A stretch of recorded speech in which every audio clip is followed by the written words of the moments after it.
সরকারের কোন সিদ্ধান্ত কে নিচ্ছেন, কেন নিচ্ছেন, কতটা যৌক্তিক সিদ্ধান্ত নিচ্ছেন, এসব নিয়ে নানা প্রশ্ন। ইতিমধ্যেই অপারেশন ডেভিল হান্ট শুরু হয়েছে, আপনারা জানেন।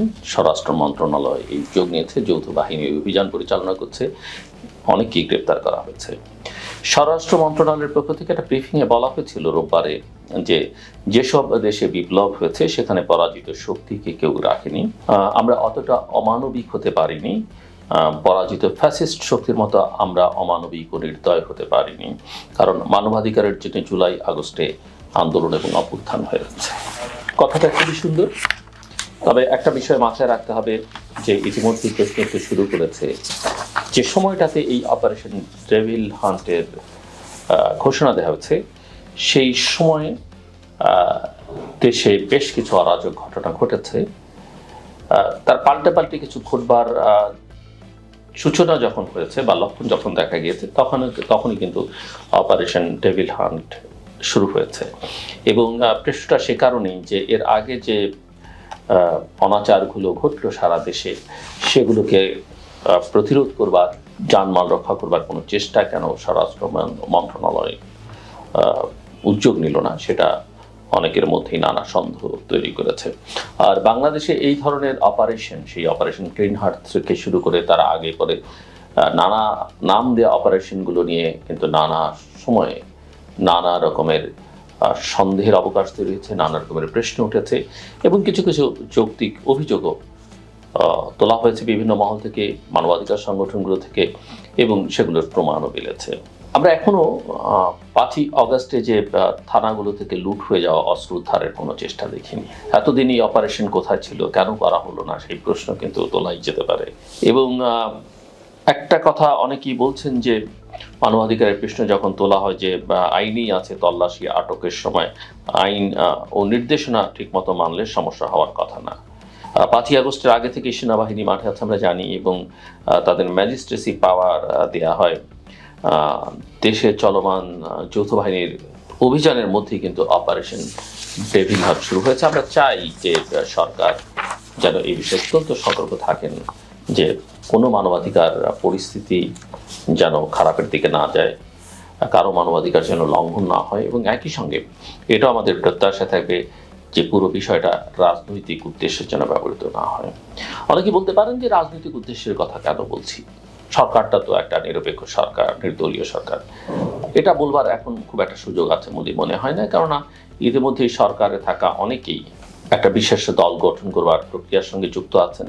যারা সেই দলে যুক্ত হবেন তাদের মধ্যে কেউ কেউ সরকার থেকে পদত্যাগ করবেন বলা হচ্ছে, কিন্তু এই প্রক্রিয়ার সঙ্গে যারা যুক্ত আছেন সবাই পদত্যাগ করবার সিদ্ধান্ত এখনো নিচ্ছেন না। আর এই প্রক্রিয়াটাকে সমর্থন যে সরকার প্রধান নিজেও করছেন সেটাও তার লন্ডনের ফাইন্যান্সিয়াল টাইমস পত্রিকার সঙ্গে ইন্টারভিউতে কিন্তু প্রকাশিত হয়েছে। সব মিলিয়ে সরকার ইতিমধ্যেই তার নিরপেক্ষতা প্রশ্নের মুখে ফেলে দিয়েছে, কিন্তু তারপর আমরা আশা করি যেহেতু সবার সমর্থনেই সরকার আছে, নতুন কোনো জটিলতার মধ্যে আমরা যেতে চাই না। আমরা আশা করব যারা নতুন দল গঠন করবার প্রক্রিয়ার মধ্যে আছেন, যে তিনজন অন্তত বিশেষ করে, এবং তাদের যদি কেউ সমর্থন দিয়ে থাকেন, পারসেপশন আছে তাদের সরকারের ভেতরে থাকা কেউ কেউ সমর্থন দিচ্ছেন, নানাভাবে সহায়তা করছেন, এবং কারো কারো অফিসও ব্যবহৃত হচ্ছে এই নতুন দল করবার কাজে তারা সবাই মিলে পদত্যাগ করলে সবচেয়ে ভালো হয়, তাদের জন্য ভালো, সরকারের জন্য ভালো, এবং দেশের আগামী দিনের গণতান্ত্রিক উত্তরণের প্রক্রিয়ার জন্য ভালো। 3জন 4জন 5 জনের মধ্যে 1জন 2জন পদত্যাগ করবেন, অন্যরা করবেন না, একেবারে শেষ মুহূর্তে গিয়ে করবেন, সেটা বোধহয় ঠিক হবে না। কারণ পারসেপশন যেটা তৈরি হচ্ছে সেটা হচ্ছে যে অন্তত 3জন তো বটেই, এর সঙ্গে আরও 2-4 জন যুক্ত আছেন যারা এই দল গঠনের প্রক্রিয়ার মধ্যে প্রত্যক্ষ বা পরোক্ষভাবে যুক্ত আছেন। এবং এটা মাথায় রাখতে হবে যে রাজনীতিতে পারসেপশন ম্যাটার করে। আপনি ভালো করলেন কি খারাপ করলেন তাতে খুব বেশি যায় আসে না, পারসেপশনকে মানুষ কীভাবে নিচ্ছে, কীভাবে দেখছে, সেটা অত্যন্ত গুরুত্বপূর্ণ। এবং শুরু থেকেই জনগণ, রাজনৈতিক দলগুলো এটা কোনোভাবে অস্বীকার করবার কোনো সুযোগ নেই। যারা ক্ষমতা আছেন তারা অস্বীকার করতে পারবেন না যে সরকারকে সবাই সহযোগিতা করতে চেয়েছে, এখনও সবাই সহযোগিতা করতে চায়, এবং সহযোগিতা করবার চেষ্টাটা যতখানি লক্ষণীয়, সহযোগিতা নেওয়ার চেষ্টা তো ততখানি লক্ষণীয় নয়।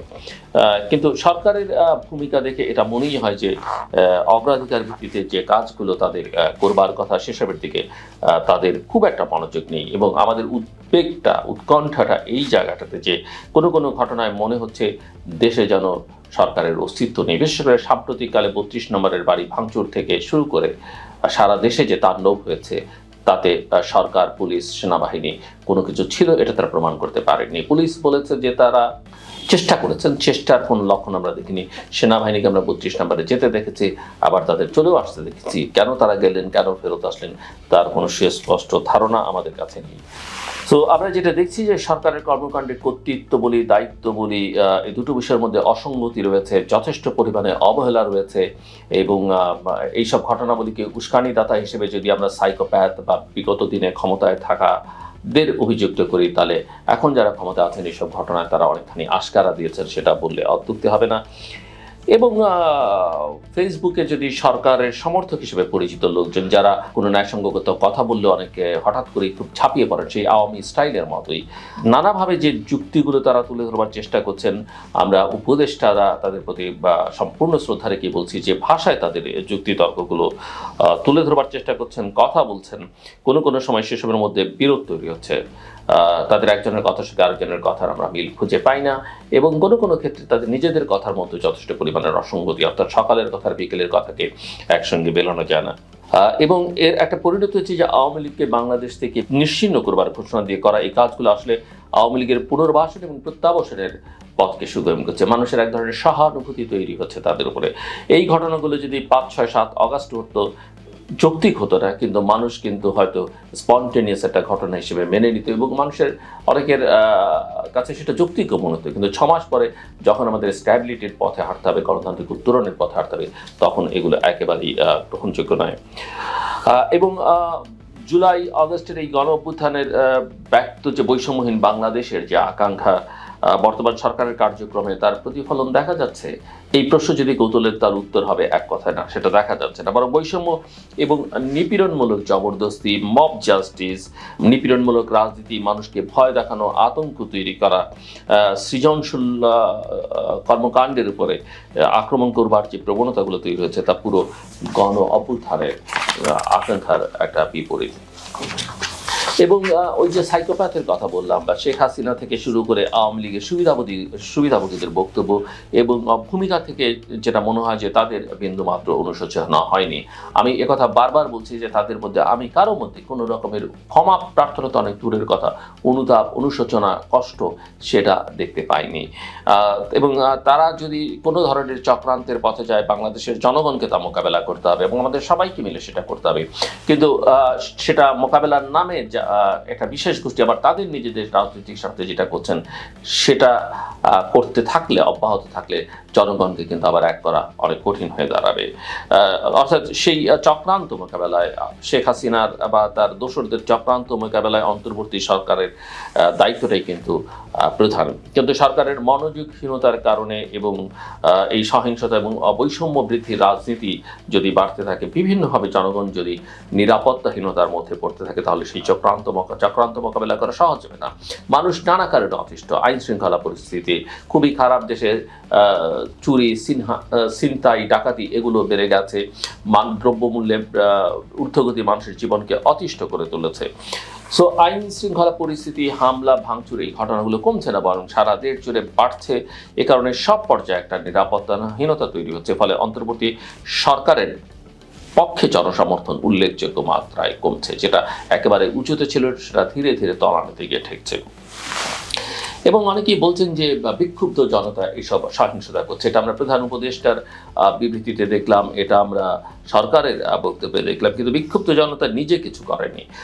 কিছু লোক এবং কিছু গোষ্ঠী দেশের ভেতর থেকে বাইরে থেকে পরিকল্পিত এবং উদ্দেশ্যমূলকভাবে এই জনগণকে প্ররোচিত করেছে, আশকারা দিয়েছে, উস্কানি দিয়েছে। এবং এদের মধ্যে কতজন জনগণের নিশ্চয়ই প্রত্যেকে জনগণের অংশ, কিন্তু জনতা বলতে আমরা যেটা বোঝাই সেটা কতটা, সেটা নিয়ে কিন্তু ভাববার যথেষ্ট অবকাশ রয়েছে।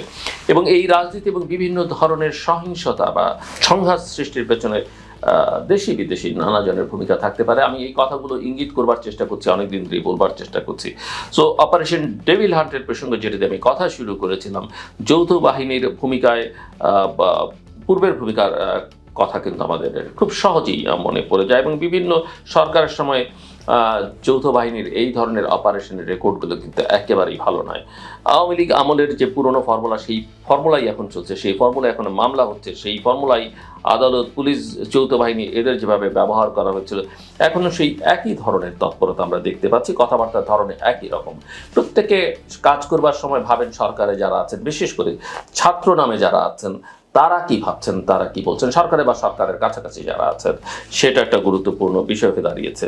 তো এখানে প্রতিষ্ঠানগুলো স্বাধীনভাবে কাজ হচ্ছে সেটা বলা যাবে না। সরকারের অবস্থান স্পষ্ট করতে হবে, এটা আমাদের মূল কথা, যে তারা আসলে কি চায়। তারা কি নির্বাচন চায়, তারা কি নিরপেক্ষ থাকতে চায়, তারা কি দল করতে চায়, দীর্ঘদিন ক্ষমতায় থাকতে চায়, এটা তাদের আসলে পরিষ্কার করবার সময় এখন, চূড়ান্ত সময়। নাহলে মানুষ সহ্য করবে না, রাজনৈতিক দলগুলো সহ্য করবে না। সরকারের মধ্যে যারা আছেন তাদের মধ্যে চিন্তার ঐক্য এবং অবস্থানের ঐক্যটা খুবই পরিষ্কার হওয়া উচিত। আরেকটা বিষয় হচ্ছে যে রাজনীতির বিভিন্ন পক্ষ, রাজনৈতিক দলও অন্তর্বর্তীকালীন সরকারের কাজে এখন আর সন্তুষ্ট নয়, সেটা কিন্তু পরিষ্কার।